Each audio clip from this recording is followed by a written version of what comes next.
يا أيها الذين آمنوا أوفوا بالعقود أحلت لكم بهيمة الأنعام إلا ما يتلى عليكم غير محل الصيد وأنتم حرم إن الله يحكم ما يريد۔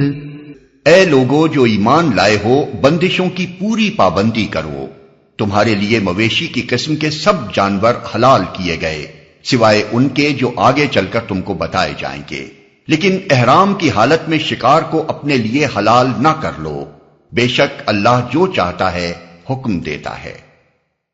بندشوں کی پوری پابندی کرو، یعنی ان حدود اور قیود کی پابندی کرو جو اس سورہ میں تم پر عائد کی جا رہی ہیں اور جو بالعموم خدا کی شریعت میں تم پر عائد کی گئی ہیں۔ اس مختصر سے تمہیدی جملے کے بعد ہی ان بندشوں کا بیان شروع ہو جاتا ہے جن کی پابندی کا حکم لگایا گیا ہے۔ تمہارے لیے مویشی کی قسم کے سب جانور حلال کیے گئے۔ انعام یعنی مویشی کا لفظ عربی زبان میں اونٹ، گائے، بھیڑ اور بکری پر بولا جاتا ہے، اور بہیمہ کا اطلاق ہر چرنے والے چوپائے پر ہوتا ہے۔ اگر اللہ تعالیٰ نے یہ فرمایا ہوتا کہ انعام تمہارے لیے حلال کیے گئے تو اس سے صرف وہی 4 جانور حلال ہوتے جنہیں عربی میں انعام کہتے ہیں، لیکن حکم ان الفاظ میں دیا گیا ہے کہ مویشی کی قسم کے چرندہ چوپائے تم پر حلال کیے گئے۔ اس سے حکم وسیع ہو جاتا ہے اور وہ سب چرندہ جانور اس کے دائرے میں آ جاتے ہیں جو مویشی کی نوعیت کے ہوں، یعنی جو کچلیاں نہ رکھتے ہوں، حیوانی غذا کے بجائے نباتی غذا کھاتے ہوں، اور دوسری حیوانی خصوصیات میں انعام عرب سے مماثلت رکھتے ہوں۔ نیز اس سے اشارتاً یہ بات بھی مترشح ہوتی ہے کہ وہ چوپائے جو مویشیوں کے برعکس کچلیاں رکھتے ہوں اور دوسرے جانوروں کو مار کر کھاتے ہوں حلال نہیں ہیں۔ اسی اشارے کو نبی صلی اللہ علیہ وسلم نے واضح کر کے حدیث میں صاف حکم دے دیا کہ درندے حرام ہیں۔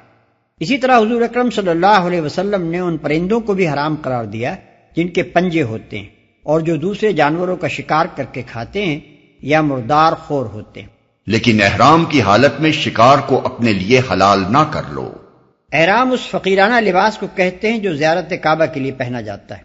کعبے کے گرد کئی منزل کے فاصلے پر ایک حد مقرر کر دی گئی ہے جس سے آگے بڑھنے کی کسی زائر کو اجازت نہیں جب تک کہ وہ اپنا معمولی لباس اتار کر احرام کا لباس نہ پہن لے۔ اس لباس میں صرف ایک تہمت ہوتا ہے اور ایک چادر جو اوپر سے اوڑھی جاتی ہے۔ اسے احرام اس لیے کہتے ہیں کہ اسے باندھنے کے بعد آدمی پر بہت سی وہ چیزیں حرام ہو جاتی ہیں جو معمولی حالات میں حلال ہیں، مثلا حجامت، خوشبو کا استعمال، ہر قسم کی زینت و آرائش اور قضاء شہوت وغیرہ۔ انہی پابندیوں میں سے ایک یہ بھی ہے کہ کسی جاندار کو ہلاک نہ کیا جائے، نہ شکار کیا جائے اور نہ کسی کو شکار کا پتہ دیا جائے۔ بے شک اللہ جو چاہتا ہے حکم دیتا ہے، یعنی اللہ حاکم مطلق ہے، اسے پورا اختیار ہے کہ جو چاہے حکم دے۔ بندوں کو اس کے احکام میں چون و چرا کرنے کا حق نہیں، اگرچہ اس کے تمام احکام حکمت و مصلحت پر مبنی ہیں، لیکن بندہ مسلم اس کے حکم کی اطاعت اس حیثیت سے نہیں کرتا کہ وہ اسے مناسب پاتا ہے یا مبنی بر مصلحت سمجھتا ہے، بلکہ صرف اس بنا پر کرتا ہے کہ یہ مالک کا حکم ہے۔ جو چیز اس نے حرام کر دی ہے وہ صرف اس لیے حرام ہے کہ اس نے حرام کی ہے، اور اسی طرح جو اس نے حلال کر دی ہے وہ بھی کسی دوسری بنیاد پر نہیں بلکہ صرف اس بنیاد پر حلال ہے کہ جو خدا ان ساری چیزوں کا مالک ہے وہ اپنے غلاموں کو اس چیز کے استعمال کی اجازت دیتا ہے۔ لہذا قرآن پورے زور کے ساتھ یہ اصول قائم کرتا ہے کہ اشیاء کی حرمت و حلت کے لیے مالک کی اجازت و عدم اجازت کے سوا کسی اور بنیاد کی قطعاً ضرورت نہیں، اور اسی طرح بندے کے لیے کسی کام کے جائز ہونے یا نہ ہونے کا مدار بھی اس کے سوا اور کچھ نہیں کہ خدا جس کو جائز رکھے وہ جائز ہے اور جسے ناجائز قرار دے وہ ناجائز۔ يا أيها الذين آمنوا لا تحلوا شعائر الله ولا الشهر الحرام ولا الهدي ولا القلائد ولا آمين البيت الحرام يبتغون فضلا من ربهم ورضوانا وإذا حللتم فاصطادوا ولا يجرمنكم شنآن قوم أن صدوكم عن المسجد الحرام أن تعتدوا وتعاونوا على البر والتقوى ولا تعاونوا على الإثم والعدوان واتقوا الله ان اللہ شدید العقاب۔ اے لوگو جو ایمان لائے ہو، خدا پرستی کی نشانیوں کو بے حرمت نہ کرو، نہ حرام مہینوں میں سے کسی کو حلال کر لو، نہ قربانی کے جانوروں پر دست درازی کرو، نہ ان جانوروں پر ہاتھ ڈالو جن کی گردنوں میں نظر خداوندی کی علامت کے طور پر پٹے پڑے ہوئے ہوں، نہ ان لوگوں کو چھیڑو جو اپنے رب کے فضل اور اس کی خوشنودی کی تلاش میں مکان محترم یعنی کعبہ کی طرف جا رہے ہوں۔ ہاں، جب احرام کی حالت ختم ہو جائے تو شکار تم کر سکتے ہو۔ اور دیکھو، ایک گروہ نے جو تمہارے لیے مسجد حرام کا راستہ بند کر دیا ہے، تو اس پر تمہارا غصہ تمہیں اتنا مشتعل نہ کر دے کہ تم بھی ان کے مقابلے میں ناروا زیادتیاں کرنے لگو۔ نہیں، جو کام نیکی اور خدا ترسی کے ہیں ان میں سب سے تعاون کرو، اور جو گناہ اور زیادتی کے کام ہیں ان میں کسی سے تعاون نہ کرو۔ اللہ سے ڈرو، اس کی سزا بہت سخت ہے۔ خدا پرستی کی نشانیوں کو بے حرمت نہ کرو۔ ہر وہ چیز جو کسی مسلک یا عقیدے یا طرز فکر و عمل یا کسی نظام زندگی کی نمائندگی کرتی ہو وہ اس کا شعار کہلائے گی، کیونکہ وہ اس کے لیے علامت یا نشانی کا کام دیتی ہے۔ سرکاری جھنڈے، فوج اور پولیس وغیرہ کے یونیفارم، سکے، نوٹ اور اسٹامپ حکومتوں کے شاعر ہیں۔ وہ اپنے محکوموں سے بلکہ جن جن پر ان کا زور چلے سب سے ان کے احترام کا مطالبہ کرتی ہیں۔ گرجا اور قربان گاہ اور صلیب مسیحیت کے شاعر ہیں، چوٹی اور زنار اور مندر برہمنیت کے شاعر، کیس اور کڑا اور کرپان وغیرہ سکھ مذہب کے شاعر، ہتھوڑا اور درانتی اشتراکیت کا شعار، سواستیکا آریہ نسل پرستی کا شعار۔ یہ سب مسلک اپنے اپنے پیرووں سے اپنے ان شاعر کے احترام کا مطالبہ کرتے ہیں۔ اگر کوئی شخص کسی نظام کے شاعر میں سے کسی شاعر کی توہین کرتا ہے تو یہ اس بات کی علامت ہے کہ وہ دراصل اس نظام کے خلاف دشمنی رکھتا ہے، اور اگر وہ توہین کرنے والا خود اسی نظام سے تعلق رکھتا ہو تو اس کا یہ فعل اپنے نظام سے ارتداد اور بغاوت کا ہم مانی۔ شاعر اللہ سے مراد وہ تمام علامات یا نشانیاں ہیں جو شرک و کفر اور دہریت کے بالمقابل خالص خدا پرستی کے مسلک کی نمائندگی کرتی ہوں۔ ایسی علامات جہاں جس مسلک اور جس نظام میں بھی پائی جائیں، مسلمان ان کے احترام پر مامور ہیں، بشرطے کہ ان کا نفسیاتی پس منظر خالص خدا پرستانہ ہو، کسی مشرکانہ یا کافرانہ تخیل کی آلودگی سے انہیں ناپاک نہ کر دیا گیا ہو۔ کوئی شخص خواہ وہ غیر مسلم ہی کیوں نہ ہو، اگر اپنے عقیدہ و عمل میں خدائے واحد کی بندگی و عبادت کا کوئی جز رکھتا ہے تو اس جز کی حد تک مسلمان اس سے موافقت کریں گے اور ان شاعر کا بھی پورا احترام کریں گے جو اس کے مذہب میں خالص خدا پرستی کی علامت ہو۔ اس چیز میں ہمارے اور اس کے درمیان نزاع نہیں بلکہ موافقت ہے۔ نزاع اگر ہے تو اس امر میں نہیں کہ وہ خدا کی بندگی کیوں کرتا ہے، بلکہ اس امر میں ہے کہ وہ خدا کی بندگی کے ساتھ دوسری بندگیوں کی آمیزش کیوں کرتا ہے۔ یاد رکھنا چاہیے کہ شاعر اللہ کے احترام کا یہ حکم اس زمانے میں دیا گیا تھا جبکہ مسلمانوں اور مشرکین عرب کے درمیان جنگ برپا تھی۔ مکے پر مشرکین قابض تھے، عرب کے ہر حصے سے مشرک قبائل کے لوگ حج و زیارت کے لیے کعبے کی طرف جاتے تھے اور بہت سے قبیلوں کے راستے مسلمانوں کی زد میں تھے۔ اس وقت حکم دیا گیا کہ یہ لوگ مشرک ہی صحیح، تمہارے اور ان کے درمیان جنگ ہی صحیح، مگر جب یہ خدا کے گھر کی طرف جاتے ہیں تو انہیں نہ چھیڑو، حج کے مہینوں میں ان پر حملہ نہ کرو، خدا کے دربار میں نظر کرنے کے لیے جو جانور یہ لیے جا رہے ہوں ان پر ہاتھ نہ ڈالو، کیونکہ ان کے بگڑے ہوئے مذہب میں خدا پرستی کا جتنا حصہ باقی ہے وہ بجائے خود احترام کا مستحق ہے نہ کہ بے احترامی کا۔ مکان محترم کعبہ کی طرف جا رہے ہوں۔ شاعر اللہ کے احترام کا عام حکم دینے کے بعد چند شاعر کا نام لے کر ان کے احترام کا خاص طور پر حکم دیا گیا، کیونکہ اس وقت جنگی حالات کی وجہ سے یہ اندیشہ پیدا ہو گیا تھا کہ جنگ کے جوش میں کہیں مسلمانوں کے ہاتھوں ان کی توہین نہ ہو جائے۔ ان چند شاعر کو نام بنام بیان کرنے سے یہ مقصود نہیں ہے کہ صرف یہی احترام کے مستحق ہیں۔ جب احرام کی حالت ختم ہو جائے تو شکار تم کر سکتے ہو۔ احرام بھی من جملہ شاعر اللہ ہے، اور اس کی پابندیوں میں سے کسی پابندی کو توڑنا اس کی بے حرمتی کرنا ہے۔ اس لیے شاعر اللہ ہی کے سلسلے میں اس کا ذکر بھی کر دیا گیا کہ جب تک تم احرام بند ہو شکار کرنا خدا پرستی کے شاعر میں سے ایک شعر کی توہین کرنا ہے۔ البتہ جب شرعی قاعدے کے مطابق احرام کی حد ختم ہو جائے تو شکار کرنے کی اجازت ہے۔ تمہیں اتنا مشتعل نہ کر دے کہ تم بھی ان کے مقابلے میں ناروا زیادتیاں کرنے لگو۔ کیونکہ کفار نے اس وقت مسلمانوں کو کعبے کی زیارت سے روک دیا تھا اور عرب کے قدیم دستور کے خلاف حج تک سے مسلمان محروم کر دیے گئے تھے، اس لیے مسلمانوں میں یہ خیال پیدا ہوا کہ جن کافر قبیلوں کے راستے اسلامی مقبوضات کے قریب سے گزرتے ہیں ان کو ہم بھی حج سے روک دیں اور زمانہ حج میں ان کے قافلوں پر چھاپے مارنے شروع کر دیں، مگر اللہ تعالیٰ نے یہ آیت نازل فرما کر انہیں اس ارادے سے باز رکھا۔ حرمت عليكم الميتة والدم ولحم الخنزير وما أهل لغير الله به والمنخنقة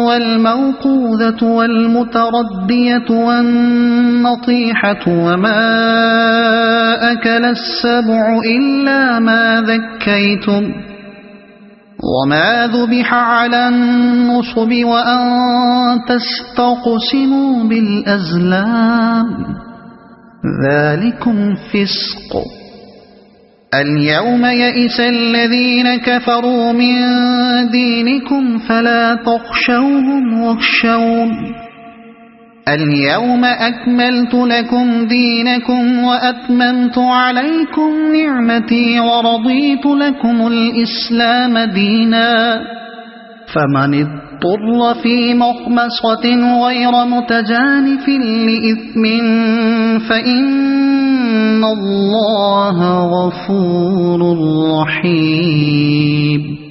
تم پر حرام کیا گیا مردار، خون، سور کا گوشت، وہ جانور جو خدا کے سوا کسی اور کے نام پر ذبح کیا گیا ہو، وہ جو گلا گھٹ کر یا چوٹ کھا کر یا بلندی سے گر کر یا ٹکر کھا کر مرا ہو یا جسے کسی درندے نے پھاڑا ہو سوائے اس کے جسے تم نے زندہ پا کر ذبح کر لیا، اور وہ جو کسی آستانے پر ذبح کیا گیا ہو۔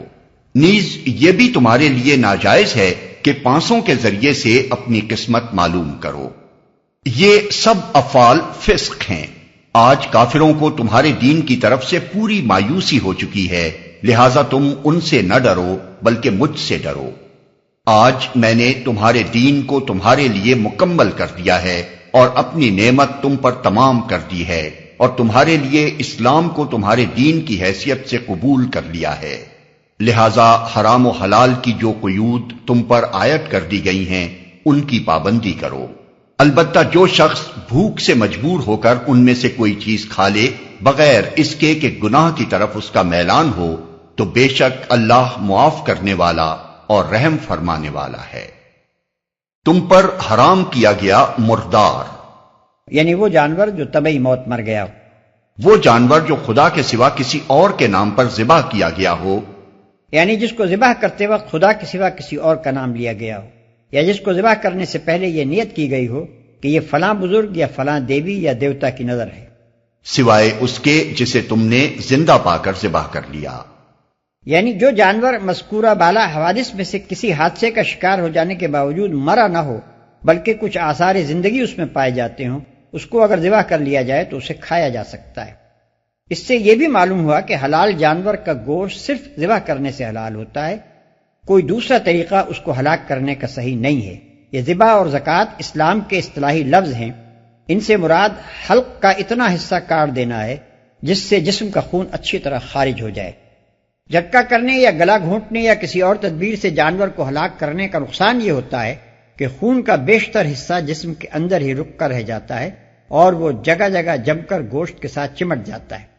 برعکس اس کے ذبح کرنے کی صورت میں دماغ کے ساتھ جسم کا تعلق دیر تک باقی رہتا ہے، جس کی وجہ سے رگ رگ کا خون کھنچ کر باہر آ جاتا ہے، اور اس طرح پورے جسم کا گوشت خون سے صاف ہو جاتا ہے۔ خون کے متعلق ابھی اوپر ہی یہ بات گزر چکی ہے کہ وہ حرام ہے، لہذا گوشت کے پاک اور حلال ہونے کے لیے ضروری ہے کہ خون اس سے جدا ہو جائے۔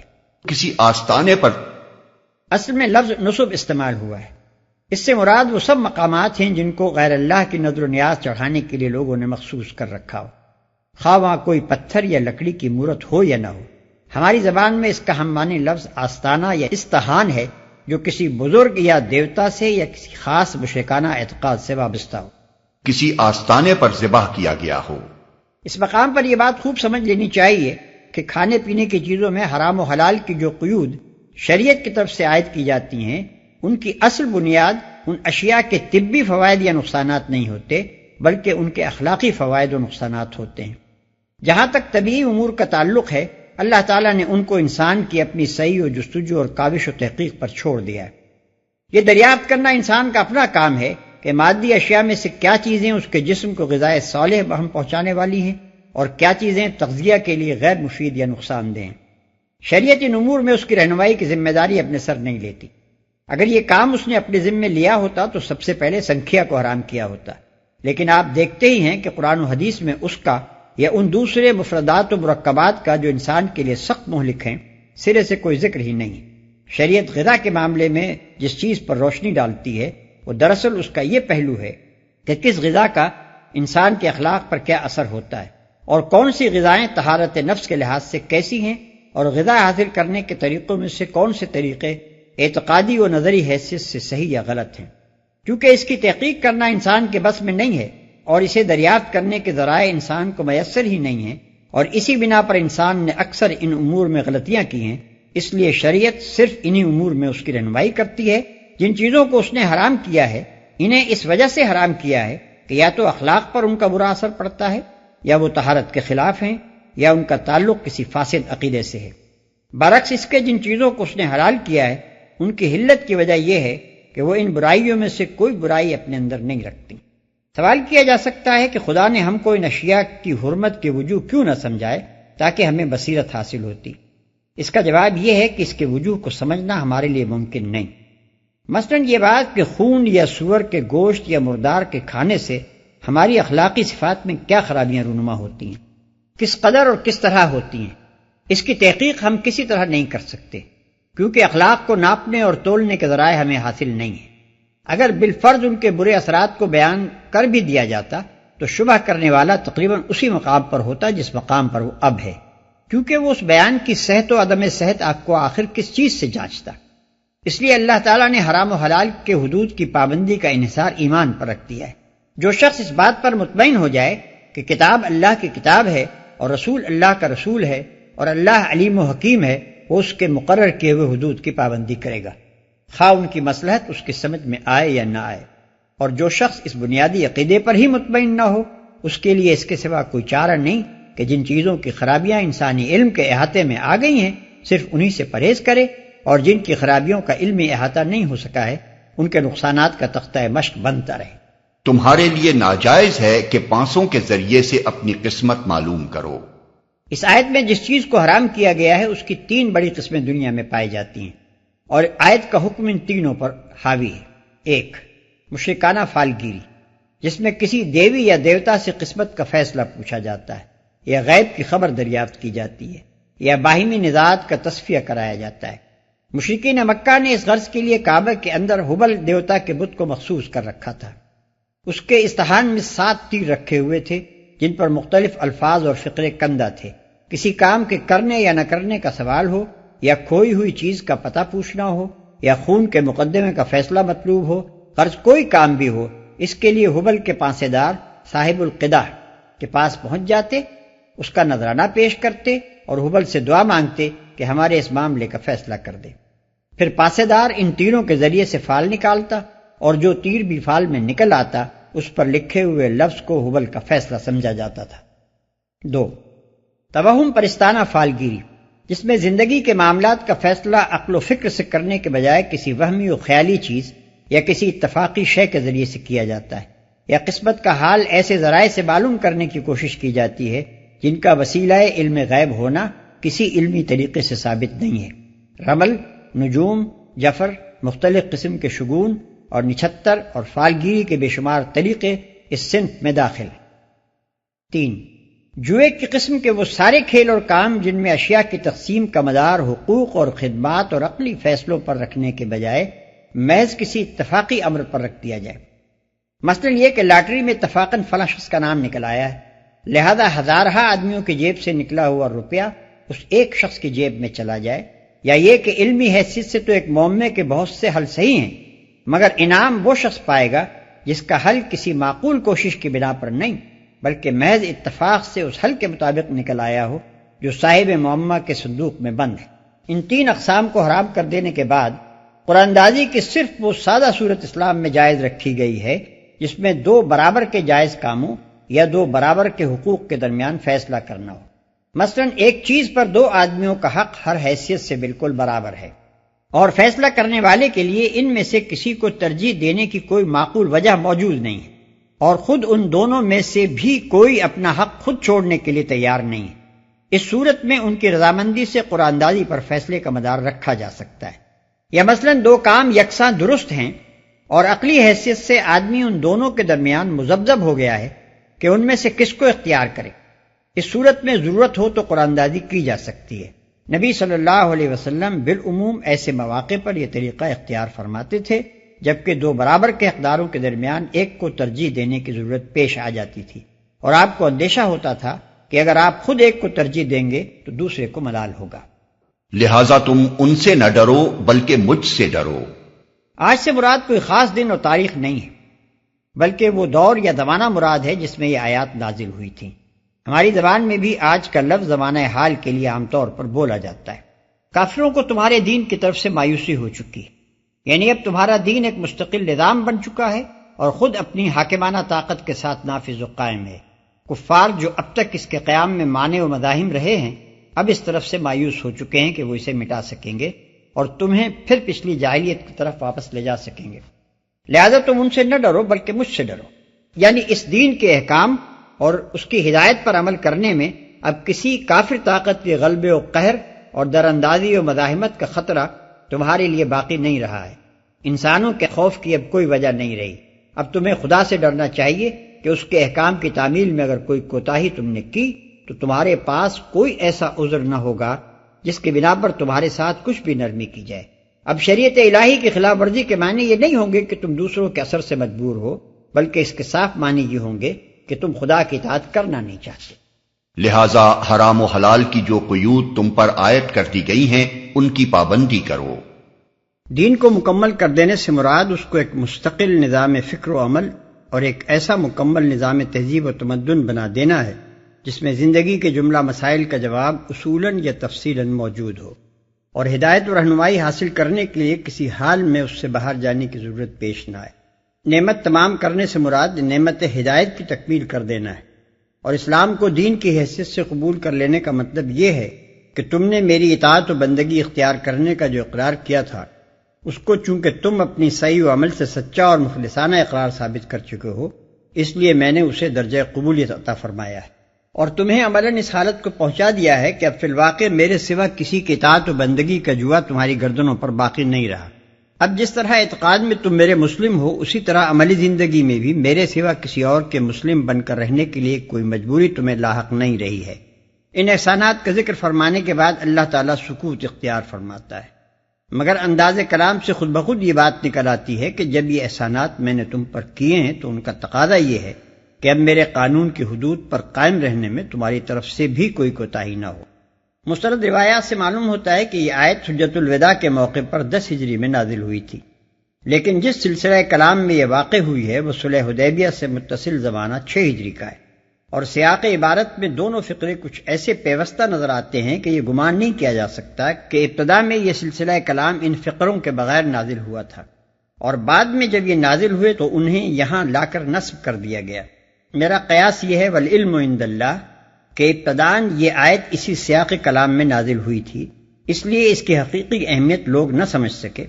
بعد میں جب تمام عرب مسخر ہو گیا اور اسلام کی طاقت اپنے شباب پر پہنچ گئی تو اللہ تعالیٰ نے دوبارہ یہ فقرے اپنے نبی پر نازل فرمائے اور ان کے اعلان کا حکم دیا۔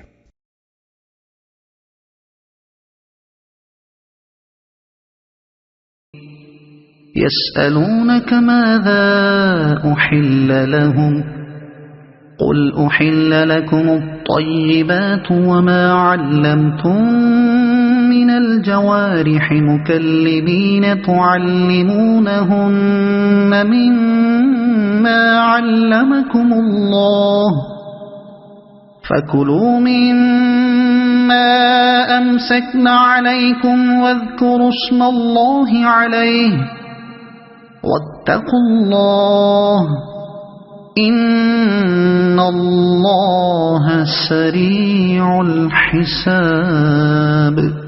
لوگ پوچھتے ہیں ان کے لیے کیا حلال کیا گیا ہے؟ کہو تمہارے لیے ساری پاک چیزیں حلال کر دی گئی ہیں، اور جن شکاری جانوروں کو تم نے سجایا ہو، جن کو خدا کے دیے ہوئے علم کی بنا پر تم شکار کی تعلیم دیا کرتے ہو، وہ جس جانور کو تمہارے لیے پکڑ رکھیں اس کو بھی تم کھا سکتے ہو، البتہ اس پر اللہ کا نام لے لو اور اللہ کا قانون توڑنے سے ڈرو، اللہ کو حساب لیتے کچھ دیر نہیں لگتی۔ کہو تمہارے لیے ساری پاک چیزیں حلال کر دی گئی ہیں۔ اس جواب میں ایک لطیف نکتہ پوشیدہ ہے۔ مذہبی طرز خیال کے لوگ اکثر اس ذہنیت کے شکار ہوتے رہے ہیں کہ دنیا کی ہر چیز کو حرام سمجھتے ہیں جب تک کہ صراحت کے ساتھ کسی چیز کو حلال نہ قرار دیا جائے۔ اس ذہنیت کی وجہ سے لوگوں پر وہمی پن اور قانونیت کا تسلط ہو جاتا ہے۔ وہ زندگی کے ہر شعبے میں حلال اشیاء اور جائز کاموں کی فہرست مانگتے ہیں اور ہر کام اور ہر چیز کو اس شبہ کی نظر سے دیکھنے لگتے ہیں کہ کہیں وہ ممنوع تو نہیں۔ یہاں قرآن اسی ذہنیت کی اصلاح کرتا ہے۔ پوچھنے والوں کا مقصد یہ تھا کہ انہیں تمام حلال چیزوں کی تفصیل بتائی جائے تاکہ ان کے سوا ہر چیز کو وہ حرام سمجھیں۔ جواب میں قرآن نے حرام چیزوں کی تفصیل بتائی اور اس کے بعد یہ عام ہدایت دے کر چھوڑ دیا کہ ساری پاک چیزیں حلال ہیں۔ اس طرح قدیم مذہبی نظریہ بالکل الٹ گیا۔ قدیم نظریہ یہ تھا کہ سب کچھ حرام ہے بجز اس کے جسے حلال ٹھہرایا جائے۔ قرآن نے اس کے برعکس یہ اصول مقرر کیا کہ سب کچھ حلال ہے بجز اس کے جس کی حرمت کی تصریح کر دی جائے۔ یہ ایک بہت بڑی اصلاح تھی جس نے انسانی زندگی کو بندشوں سے آزاد کر کے دنیا کی وسعتوں کا دروازہ اس کے لیے کھول دیا۔ پہلے حلت کے ایک چھوٹے سے دائرے کے سوا ساری دنیا اس کے لیے حرام تھی، اب حرمت کے ایک مختصر سے دائرے کو مستثنیٰ کر کے ساری دنیا اس کے لیے حلال ہو گئی۔ حلال کے لیے پاک کی قید اس لیے لگائی کہ ناپاک چیزوں کو اس اباحت کی دلیل سے حلال ٹھہرانے کی کوشش نہ کی جائے۔ اب رہا یہ سوال کہ اشیاء کے پاک ہونے کا تعین کس طرح ہوگا، تو اس کا جواب یہ ہے کہ جو چیزیں اصول شرع میں سے کسی اصل کے ماتحت ناپاک قرار پائیں، یا جن چیزوں سے ذوق سلیم کراہت کرے، یا جنہیں مہذب انسان نے بالعموم اپنے فطری احساس نظافت کے خلاف پایا ہو، ان کے ماں سوا سب کچھ پاک ہے۔ وہ جس جانور کو تمہارے لیے پکڑ رکھیں اس کو بھی تم کھا سکتے ہو۔ شکاری جانوروں سے مراد کتے، چیتے، باز، شکرے اور تمام وہ درندے اور پرندے ہیں جن سے انسان شکار کی خدمت لیتا ہے۔ سدھائے ہوئے جانور کی خصوصیت یہ ہوتی ہے کہ وہ جس کا شکار کرتا ہے اسے عام درندوں کی طرح پھاڑ نہیں کھاتا بلکہ اپنے مالک کے لیے پکڑ رکھتا ہے۔ اسی وجہ سے عام درندوں کا پھاڑا ہوا جانور حرام ہے اور سدھائے ہوئے درندوں کا شکار حلال۔ اس مسئلے میں فقہا کے درمیان کچھ اختلاف ہے۔ ایک گروہ کہتا ہے کہ اگر شکاری جانور نے خواہ وہ درندہ ہو یا پرندہ شکار میں سے کچھ کھا لیا تو وہ حرام ہوگا، کیونکہ اس کا کھا لینا یہ معنی رکھتا ہے کہ اس نے شکار کو مالک کے لیے نہیں بلکہ اپنے لیے پکڑا۔ یہی مسلک امام شافعی رحمۃ اللہ علیہ کا ہے۔ دوسرا گروہ کہتا ہے کہ اگر اس نے شکار میں سے کچھ کھا لیا ہو تب بھی وہ حرام نہیں ہوتا، حتیٰ کہ اگر 1/3 حصہ بھی وہ کھا لے تو بقیہ 2/3 حلال، اور اس معاملے میں درندے اور پرندے کے درمیان کچھ فرق نہیں۔ یہ مسلک امام مالک رحمۃ اللہ علیہ کا ہے۔ تیسرا گروہ کہتا ہے کہ شکاری درندے نے اگر شکار میں سے کھا لیا ہو تو وہ حرام ہوگا، لیکن اگر شکاری پرندے نے کھایا ہو تو حرام نہ ہوگا، کیونکہ شکاری درندے کو ایسی تعلیم دی جا سکتی ہے کہ وہ شکار کو مالک کے لیے پکڑ رکھے اور اس میں سے کچھ نہ کھائے، لیکن تجربے سے ثابت ہے کہ شکاری پرندہ ایسی تعلیم قبول نہیں کرتا۔ یہ مسلک امام ابو حنیفہ رحمۃ اللہ علیہ اور ان کے اصحاب کا ہے۔ اس کے برعکس حضرت علی رضی اللہ عنہ فرماتے ہیں کہ شکاری پرندے کا شکار سرے سے جائز ہی نہیں ہے، کیونکہ اسے تعلیم سے یہ بات نہیں سکھائی جا سکتی کہ شکار کو خود نہ کھائے بلکہ مالک کے لیے پکڑ رکھے۔ البتہ اس پر اللہ کا نام لے لو، یعنی شکاری جانور کو شکار پر چھوڑتے وقت بسم اللہ کہو۔ حدیث میں آتا ہے کہ حضرت عدی بن حاتم رضی اللہ تعالی عنہ نے نبی صلی اللہ علیہ وسلم سے پوچھا کہ آیا میں کتے کے ذریعے سے شکار کر سکتا ہوں؟ آپ نے فرمایا اگر اس کو چھوڑتے ہوئے تم نے اللہ کا نام لیا ہو تو کھاؤ ورنہ نہیں، اور اگر اس نے شکار میں سے کچھ کھا لیا ہو تو نہ کھاؤ، کیونکہ اس نے شکار کو دراصل اپنے لیے پکڑا۔ پھر انہوں نے پوچھا کہ اگر میں شکار پر اپنا کتا چھوڑوں اور بعد میں دیکھوں کہ کوئی اور کتا وہاں موجود ہے؟ آپ نے جواب دیا اس شکار کو نہ کھاؤ، اس لیے کہ تم نے خدا کا نام اپنے کتے پر لیا تھا نہ کہ دوسرے کتے پر۔ اس آیت سے یہ مسئلہ معلوم ہوا کہ شکاری جانور کو شکار پر چھوڑتے ہوئے خدا کا نام لینا ضروری ہے۔ اس کے بعد اگر شکار زندہ ملے تو پھر خدا کا نام لے کر اسے ذبح کر لینا چاہیے، اور اگر زندہ نہ ملے تو اس کے بغیر ہی وہ حلال ہوگا، کیونکہ ابتداً شکاری جانور کو اس پر چھوڑتے ہوئے اللہ تعالیٰ کا نام لیا جا چکا تھا۔ یہی حکم تیر کا بھی ہے۔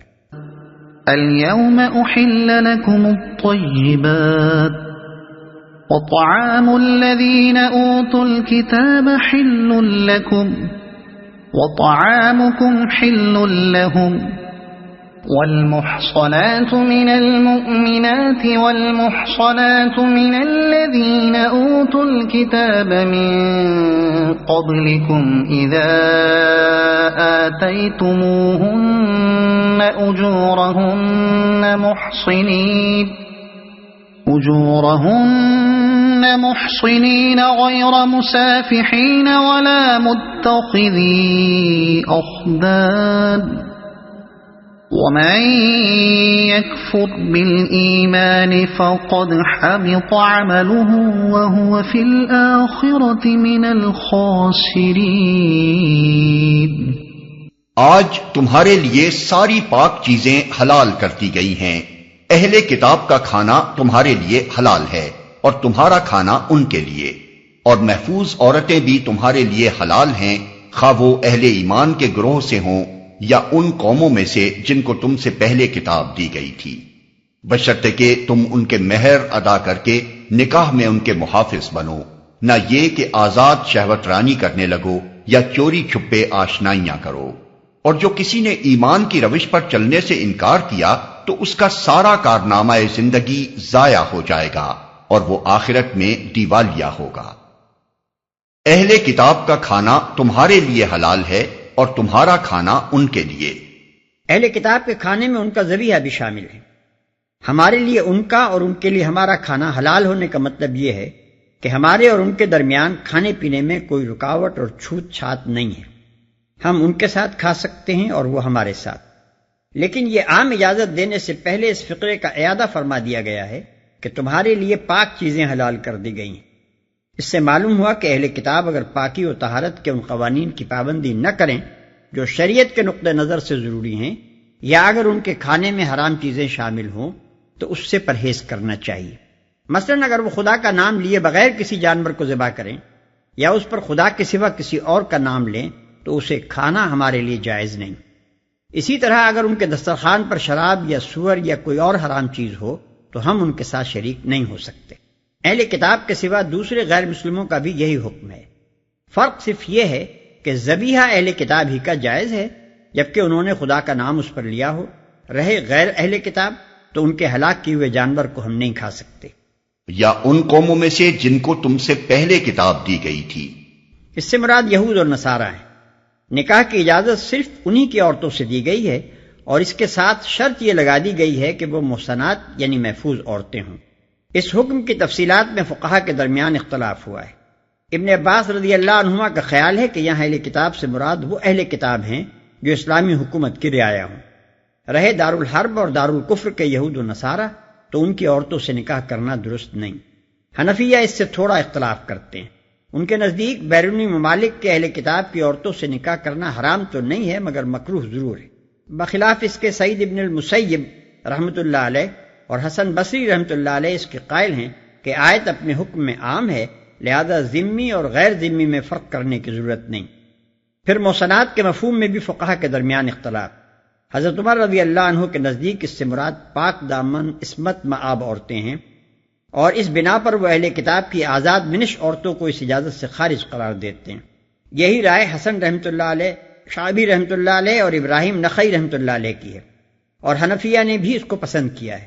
بخلاف اس کے امام شافعی رحمۃ اللہ علیہ کی رائے یہ ہے کہ یہاں یہ لفظ لونڈیوں کے مقابلے میں استعمال ہوا ہے، یعنی اس سے مراد اہل کتاب کی وہ عورتیں ہیں جو لونڈیاں نہ ہوں، اور وہ آخرت میں دیوالیہ ہوگا۔